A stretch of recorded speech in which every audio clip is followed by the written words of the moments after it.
साथियों, आज पांचवें चरण का मतदान लगभग पूरा होने पर है। बंगाल में टीएमसी और पूरे देश में इंडी गठबंधन ये पहले पस्त थे। पांचवें चरण में ये परास्त हो चुके हैं और 4 जून को ये समाप्त होते दिखाई देंगे। इंडी गठबंधन के बिखरने का काउंटडाउन शुरू हो चुका है। साथियों, हार सामने देख पूरी टीएमसी का आक्रोश चरम पर है। बंगाल के लोग इनको वोट नहीं दे रहे हैं, इसलिए कभी बीजेपी को गाली, कभी बंगाल के लोगों को धमकी। कल तक टीएमसी कांग्रेस को गाली दे रही थी, अब वो कह रही है हम इंडी गठबंधन का हिस्सा है। लेकिन बंगाल के लोग जानते हैं कांग्रेस ये डूब चुका जहाज है और टीएमसी के जहाज में भी छेद हो चुका है। ये दोनों एक दूसरे की सवारी कर लें, फिर भी डूबना तो तय है। ये मोदी है जिसने 10 साल में 25 करोड़ लोगों को गरीबी से बाहर निकाला। ये मोदी है जिसने दशकों पुरानी समस्याओं का समाधान किया।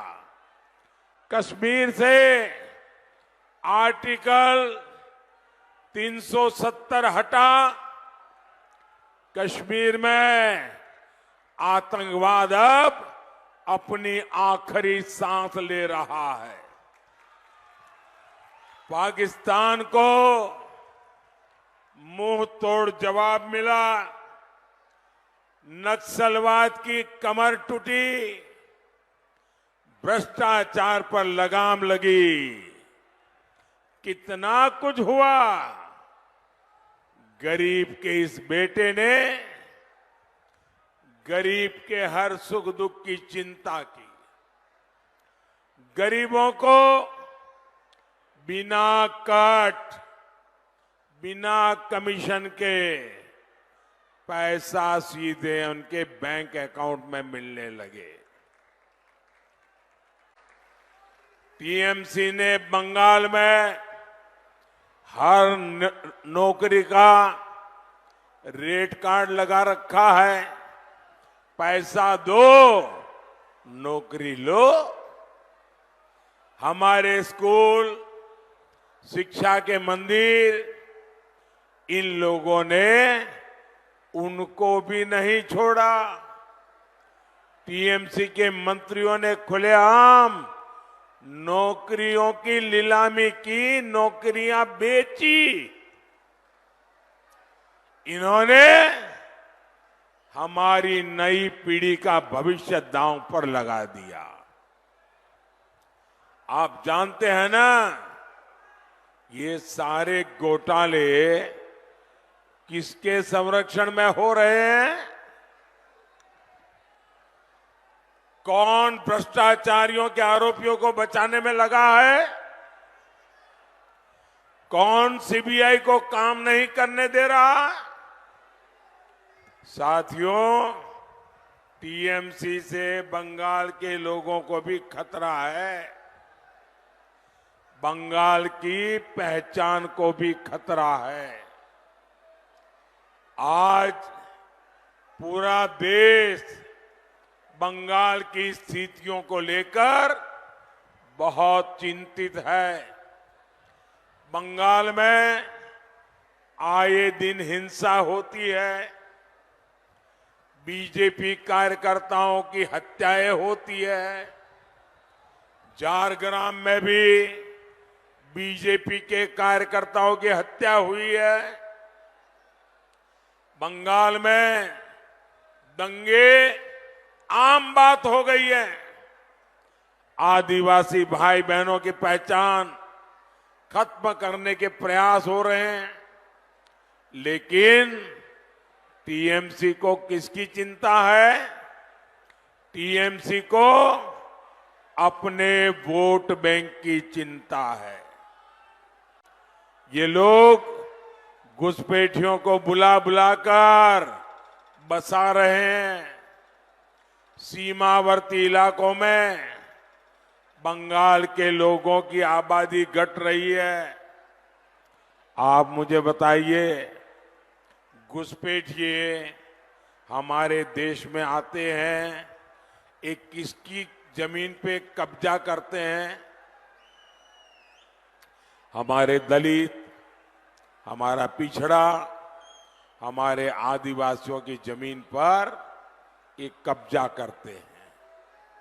भाइयों बहनों, टीएमसी कांग्रेस मिलकर घुसपैठियों के कब्जे को कानूनी बनाना चाहती है। कांग्रेस पार्टी कह रही है वो सबकी संपत्ति की जांच कराएगी, फिर आपका पैसा, आपकी जमीन अपने वोट जिहाद वालों को, वोट बैंक वालों को दे देंगे। क्या मैं जरा आपसे पूछना चाहता हूं, क्या आपका अधिकार आप किसी को छीनने देंगे? क्या ये बात आपको स्वीकार है? क्या आप होने देंगे? क्या साथियों, बाबा साहब आंबेडकर धर्म के आधार पर आरक्षण के खिलाफ थे। यही हमारे संविधान की मूल भावना है। लेकिन इंडी गठबंधन वाले पूरे देश में एससी, एसटी, ओबीसी का आरक्षण अपने वोट बैंक को देना चाहते हैं। इन्होंने कर्नाटका में ओबीसी का आरक्षण छीनकर मुसलमानों को दे भी दिया है। मैंने कांग्रेस और इंडी गठबंधन को 23 अप्रैल को चैलेंज दिया था।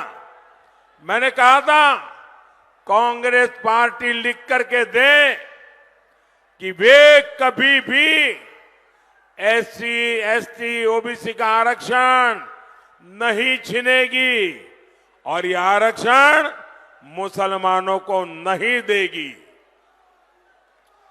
इसके बाद से कांग्रेस और इंडी गठबंधन वालों को सांप सूंघा हुआ है। सांप, उनके मुंह पे ताला लग गया है, उनकी बोलती बंद हो गई है। आज 27 दिन हो गए, कांग्रेस ने कोई जवाब नहीं दिया है। और मुझे पता है कांग्रेस जवाब देने वाली भी नहीं है। आज ही मैंने सोशल मीडिया पर कांग्रेस के शहजादे का एक वीडियो देखा है। ये बात बड़ी गंभीर है। मैं आप सबसे कहता हूं, मेरी इस बात पर गौर कीजिए। मैं मीडिया वालों को खास कहता हूं, जिन मीडिया वालों ने, जिन इकोसिस्टम ने ये गौर संप्रदायवादी लोगों की चमड़ी बचाने का काम किया है, वो भी जरा कान खुल करके सुन लें। ये वीडियो 11-12 साल पुराना है। ये कांग्रेस के शहजादे का वीडियो है। इस वीडियो में कांग्रेस के शहजादे खुलेआम कह रहे हैं कि कांग्रेस पार्टी मुसलमानों को आरक्षण देगी। एक तरफ उस समय के प्रधानमंत्री डॉक्टर मनमोहन सिंह ये बार बार कहते थे कि देश के संसाधनों पर पहला अधिकार मुसलमानों का है और दूसरी तरफ रिमोट कंट्रोल से सरकार चला रहे शहजादे का ताल ठोक कर ये कहना कि कांग्रेस मुसलमानों को आरक्षण देगी, यही कांग्रेस की सच्चाई है जिसे कांग्रेस और उसके इकोसिस्टम ने बरसों तक देशवासियों के सामने आने नहीं दिया। पिछले दिनों मैंने बहुत सारे टीवी इंटरव्यू दिए, बहुत सारे मीडिया में इंटरव्यू प्रेस में दिए और हर टीवी वाला आता था मुझे पूछता था कि कांग्रेस के मैनिफेस्टो में तो नहीं लिखा है।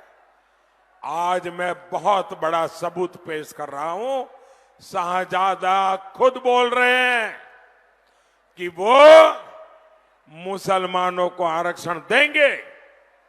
यानी इन लोगों में तीन बुराइयां साफ है। एक, ये इंडिया अलायंस वाले, कांग्रेस वाले, उनके साथी पूरी तरह 100% ये कम्युनल है, ये भारत की बिन सांप्रदायिकता के संविधान के घोर विरोधी है। दूसरा, ये घोर जातिवादी है और तीसरा, ये घोर परिवारवादी है। ये तीनों बुराइयों से भरे हुए हैं लोग।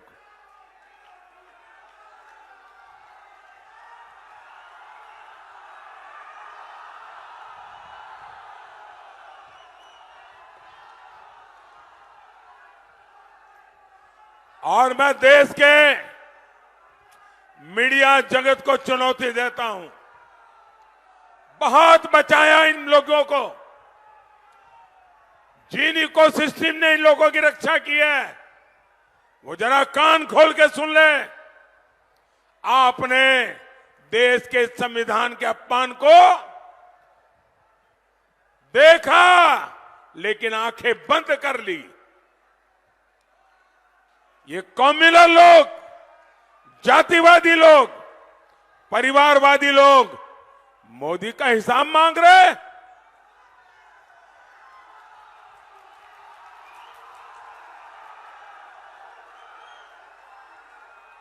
और आजकल मैं हर दिन उनका एक कच्चा चिट्ठा सबूतों के साथ खोल रहा हूं कि कितने घोर कम्युनल है, ये कितने घोर बिन सांप्रदायिकता के विरोधी है। ये 100% सांप्रदायिक लोग हैं।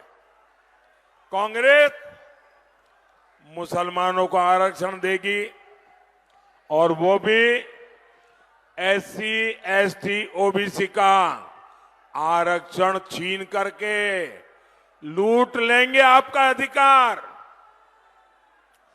24 के इस चुनाव में मोदी ने कांग्रेस की इस मुस्लिम लीगी सोच का नकाब उतार दिया है, पर्दाफाश कर दिया है और इसलिए ये लोग बौखलाए हुए हैं और उनकी पूरी इकोसिस्टम इससे बचने के रास्ते खोज रही है। मोदी ने आपको ऐसा पकड़ा है, देश इस चुनाव में आपको सजा देने वाला है। मैं आपसे पूछता हूं, क्या सामान्य वर्ग के लोग, SC, ST, OBC वर्ग के आप लोग इंडी गठबंधन वालों को, TMC को अपना आरक्षण छीनने देंगे, अपना अधिकार छीनने देंगे? साथियों, बंगाल में आपकी आस्था पर आक्रमण करने की जिम्मेदारी TMC सरकार ने ले रखी है। टीएमसी के नेता कहते हैं कि राम मंदिर तो अपवित्र है। क्या राम मंदिर अपवित्र है? क्या राम मंदिर अपवित्र है? क्या टीएमसी के इरादे अपवित्र है कि नहीं है? अरे टीएमसी सरकार खुद रामनवमी पर रोक लगाने के फरमान जारी करती है। टीएमसी के गुंडों से रामनवमी शोभा यात्राओं पर हमले करवाए जाते हैं। अब तो यहां की मुख्यमंत्री खुद हिंदू संतों को धमकी दे रही है।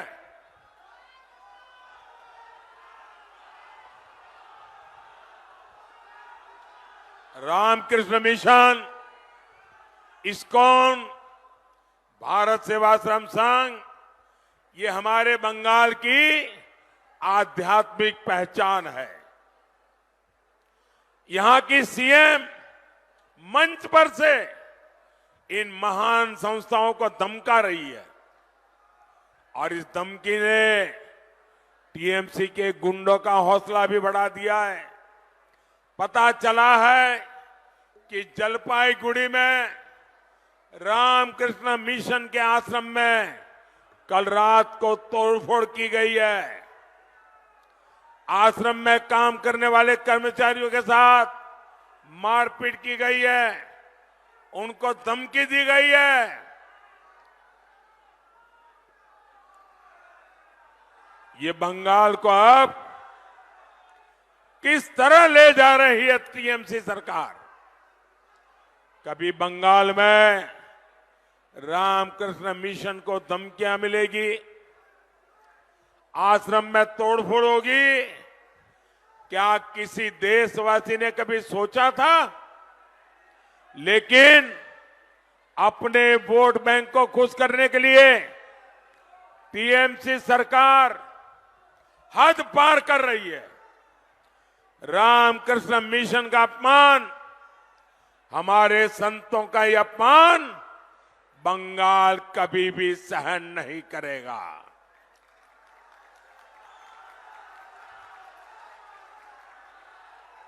और पूरा देश जानता है मेरे जीवन को गढ़ने में रामकृष्ण मिशन का कितना बड़ा योगदान है, मेरा रामकृष्ण मिशन से कैसा निकट का नाता है।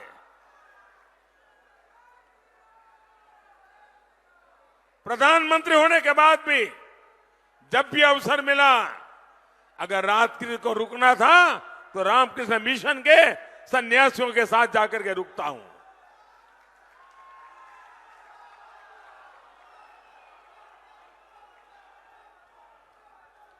साथियों, कांग्रेस और टीएमसी के लोगों ने हमेशा आदिवासियों को आगे बढ़ने से रोका है। आपको पता है ना, देश में पहली बार एक महिला आदिवासी को राष्ट्रपति किसने बनाया? बीजेपी ने बनाया।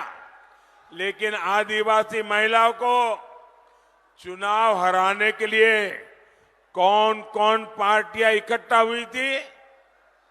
ये सारे टीएमसी वाले, ये सारे कांग्रेस वाले, ये सारे वाम वाले, इन सब ने देश की आदिवासी बेटी को राष्ट्रपति बनने से रोकने की दिन रात कोशिशें की थी। लेकिन मोदी है, उनके आगे उनकी चलती नहीं है।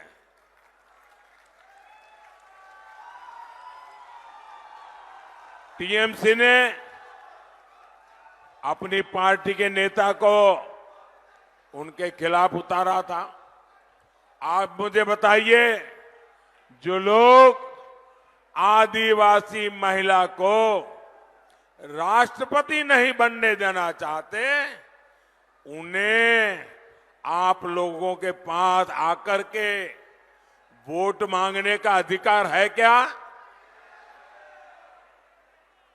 उन्होंने आपसे विश्वासघात किया है कि नहीं किया है? आपसे अन्याय किया है कि नहीं किया है? तो ऐसे लोगों को घुसने देंगे क्या? साफ कर देंगे ना इस चुनाव में। साथियों, मोदी बंगाल के विकास के लिए काम कर रहा है। 2019 में आपने बीजेपी को मौका दिया, मैंने विकास के लिए पूरी ताकत लगा दी। हमने झारग्राम में नया मेडिकल कॉलेज खोला, हमने बंगाल की रेल कनेक्टिविटी को बेहतर बनाने के लिए काम किया, हमने यहां झारग्राम चाकुलिया की तीसरी लाइन का निर्माण किया, रेलवे स्टेशनों को आधुनिक बनाया।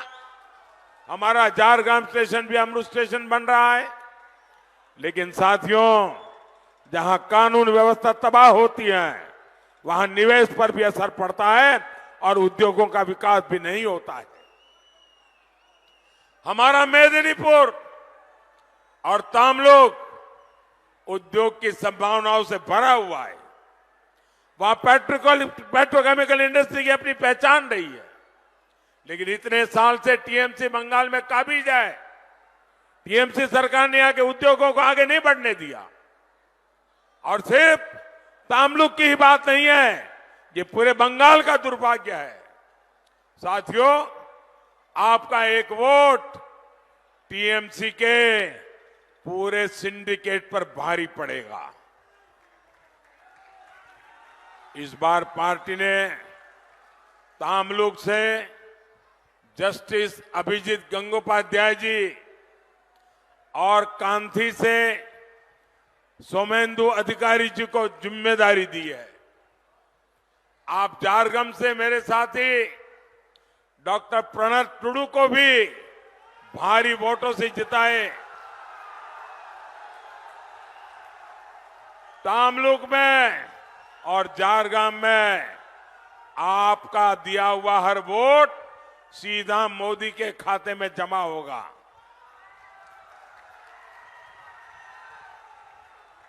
इनको दिया गया एक एक वोट बंगाल को अंधेरे से रोशनी की ओर ले जाएगा। मोदी आपके सपने पूरे करने के लिए दिन रात काम करेगा।